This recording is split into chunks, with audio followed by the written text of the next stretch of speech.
Let me first introduce myself. My name is Tom Kronenburg. I work in the Netherlands with PBLQ, or Public. That's a consultancy firm, and we work mainly in information management for government agencies. We do a lot of work around key registries, such as the registry of all the companies, of all the citizens, the land register, stuff like that. But we also work in different fields. And today I'm here to tell you about a project where we used Semantic Media Wiki as the underlying technology for the solution that we helped build. Actually, it wasn't my company that built this solution, but we were in charge of the project for our client, the Ministry of the Interior in the Netherlands. And building this project actually was together with the guys from ArchiExcel, who aren't here today because they're selling a very nice wiki in South Africa. So already yesterday evening I was talking to some people about this speech, about this little talk, and I said, well, this is what it's going to be about. It's going to be about a wiki that's not that can't look like a wiki. It's not supposed to look like a wiki, and it doesn't have to work like a wiki. It just needs to be a system where we can store some information. It started with some simple questions. So the question was, how many people work for the national government in the Netherlands? How many people with a handicap are working for the national government? How many people shift from one job to another within government? What would happen is that the Ministry of the Interior would ask these questions to all of our ministries: Ministry of Defense, Ministry of Economic Affairs, Ministry of Foreign Policy. And they would get numbers. So that's good. At least you can count them up, add them. But there was so much difference in there. It was, in a way, incomparable. And that's because the question, how many people work for the government, is not formulated specifically enough. Should we count the people that still have a contract but aren't at work anymore because they've gone for their pension but they still receive a paycheck for a few months?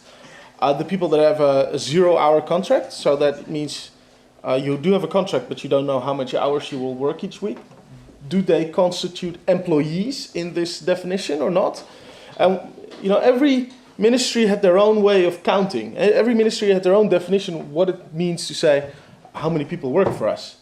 And they would play around with this too, because of course that's if you can adapt the numbers a little bit, you can play a game. You can make sure you get more budget or less budget, usually more, of course. So therefore, we noticed that all these ministries use different definitions in different contexts. So of course, naturally, the idea for every policy institution is we'll create a policy, right? We create a definition document. We'll write down, if we ask this question, this is what we mean. So they create this document, took I think a full year. They sent it out to all the ministries, and of course, the project fell down flat on its back. Nobody was using this document. So then we came onto this problem. We tried to solve it, and we said, well, what we have to do is we have to at least first show that people are using different definitions, and also make sure that that people can see that the answers that you get are incomparable. Because we have to get the management on board, they have to get it in their minds that this is actually a problem. And so far nobody perceived this as a problem. Only the guy who's responsible for collecting all this data. So we are building a system where we store definitions in their context. Instead of choosing the linked data or semantic route for that, we chose to use an ISO standard 11179. And we used the Semantic Media Wiki platform as the underlying technology to build our system. I'm going to show it to you in a minute. But we have, because it's a government website, it's open, everybody can see it. All the information in there is available for everyone. So we had to adhere to some guidelines. It had to be branded you know, the way every government website is branded. So there's a very strict set of guidelines. It had to be WCAG2 compliant. You guys know what that is? That's the standard to make sure that websites are accessible also to people with visual impairment or hearing impairment or stuff like that. That's also a very strict set of guidelines. It's not too hard to implement, but one of the key things about it is that you can't really use JavaScript. So, you know, it needed to be, we need to stay off the JavaScript mostly. Also, we have the same problem as everyone has. It needs to be open for collaboration, but close to vendors. So we really want to make sure that some of the data is not compromised. And of course, we need a very good faceted search function. So this is just a couple of the things that we needed. For the remainder of this talk, I'm not going to focus on what we did exactly, just about the wiki and the technology we used and how we made it look. So this is the side of our client, the Ministry of the Interior. It's, of course, it's in Dutch. You see, it's, you know, it's branded Rijksoverheid, which is national government in Dutch. And we had to emulate this design. So this is our wiki. Let me see if I can zoom out a little bit. Looks a bit nicer on the screen then. Oh, that's a bit too much. Like that. So you see again, we have on the top bar, we have the logo, we took the colors. Doesn't really look like a wiki anymore, this rate. We have the double search bar in there. It's basically the same search, but we did something special to it. So I'm going to show you a page, a typical page in the wiki. We'll revisit the search page in a minute. So this is what we were doing. We were storing the definition and the context in which the definition is valid. And then the ISO standard also dictates that there are a number of other fields that that you can manage and where you can put some content in there as well. Of course, this is just a standard table. And if you click here on the weergave and bewerken, that's edit, I think, in English, you would get our form. This is just semantic forms, made to not look like a semantic form.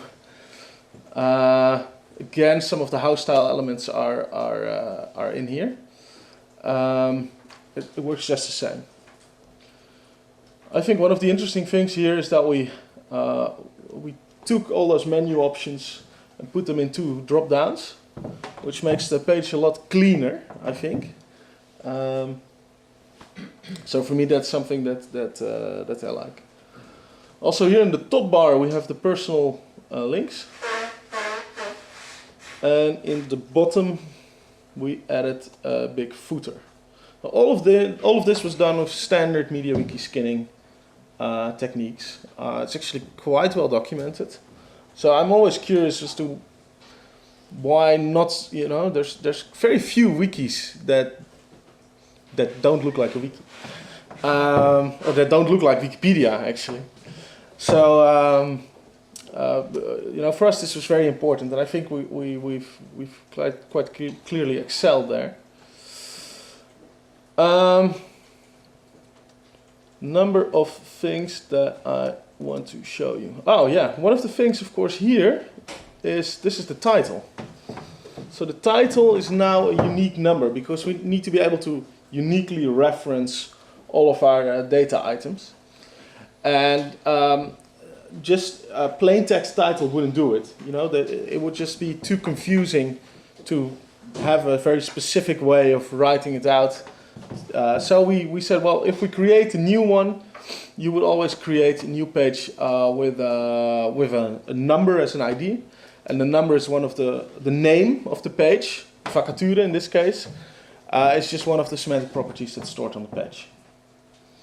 This is done, I think, with the semantic title extension. Yeah? Yeah. It works well for us. Just one thing, if you need to create a link to another page through the semantic forms, you need to put in a number instead of the page name, and that's very annoying.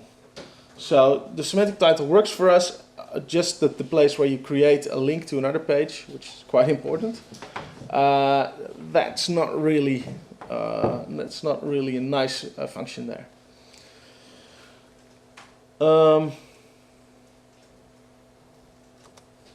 Let's go back to the home page. So I already said we built our own. Well, we didn't build our own search engine, but we created a new function around the search. If you search for a specific word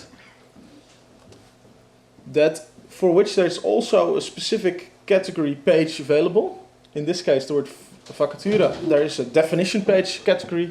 It's the page with the name vacature is in the category definition page. And if you search for such a page that's in the definition page category, you will immediately go there. So it's sort of like pushing I'm feeling lucky on Google. This is basically our disambiguation page. So that was the first enhancement that we built to the search function.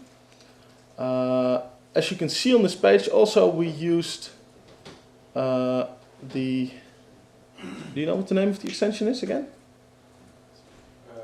Semantic glossary. Semantic glossary extension. Yeah, thank you.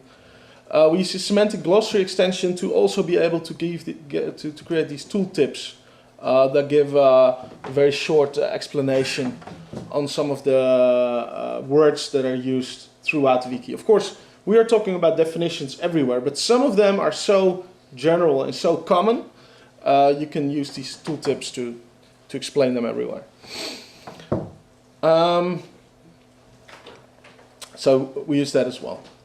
So if I would search for a page that is not in the definition page category, I would then go to the search results. So what we've done is we've used the semantic or the MediaWiki search engine.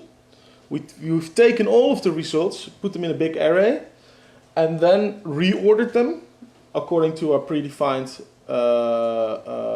algorithm. For instance, we look at the status and the type, which is basically the category. Then it allows us to also filter these results based on, for instance, the category. But I can close that filter again, or on the collection or on the status. Just the ones that the status in development. That's strange. So one of the things is that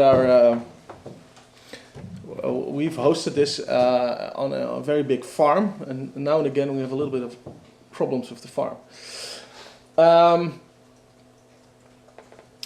Let's see. Let's go back to the presentation.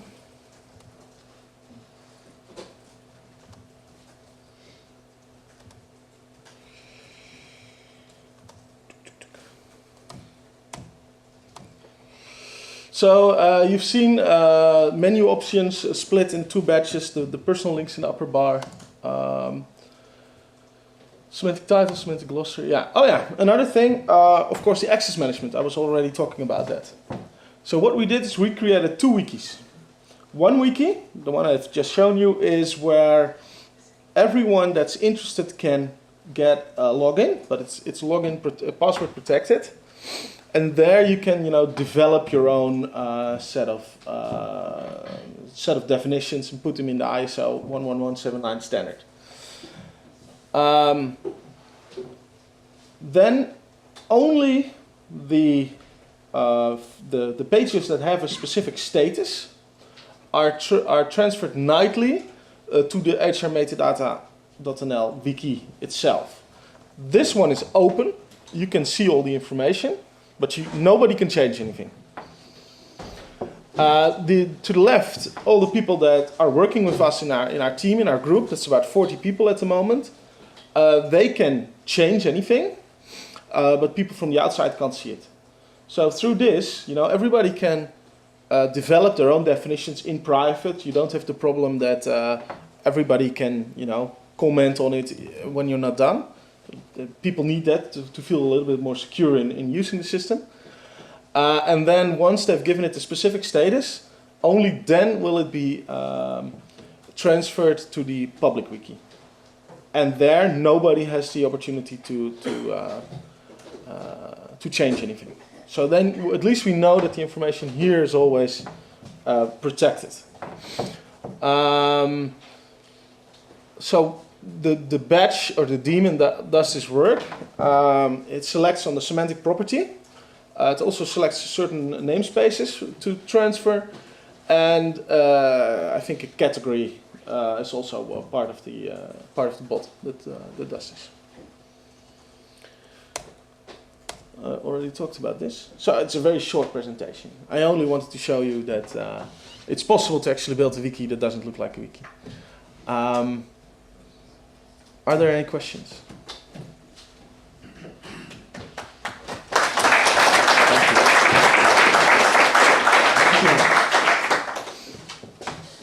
Simon has a question, I think. Yeah. I've got a question about the theme. Yeah. So what happens if you update MediaWiki? Will the theme survive? Yeah. Yeah? Yeah. It's the CSS elements are quite stable over the versions of MediaWiki, so we are quite sure that it will survive for a long time. So you use the default theme and just heavily modified the CSS? Yeah. If you look on the MediaWiki websites, there's a skinning tutorial, and if you just follow it, it's actually quite easy to do. You just take all the CSS elements that Wikipedia that MediaWiki wants to show. You put them on the page, and then you add all the other elements that you like to use. So it's not very hard. Yeah. I was just interested if you created your own theme or just modified. We modified. I think we modified. If you're very interested, I think the theme is available, but you can't use this because of course it's a branded thing. But if you're interested in the source code, I probably can give it to you. Yeah. Hello. Just one question. I don't have experience in semantic title. My concern is, could there be an issue regarding proper search engine optimization using these page IDs, or you don't? So far, you've seen that everything has indexed properly. But it's more in that sense. Yeah. So far, we have not experienced problems, but one thing that we were curious about was what would happen if you use a semantic title extension and you have two people creating the same page at once or creating pages at once, because how are you going to assign the new numbers? So we did a little bit of testing there, and it seems to work fine. So no, we haven't experienced any real problems with it.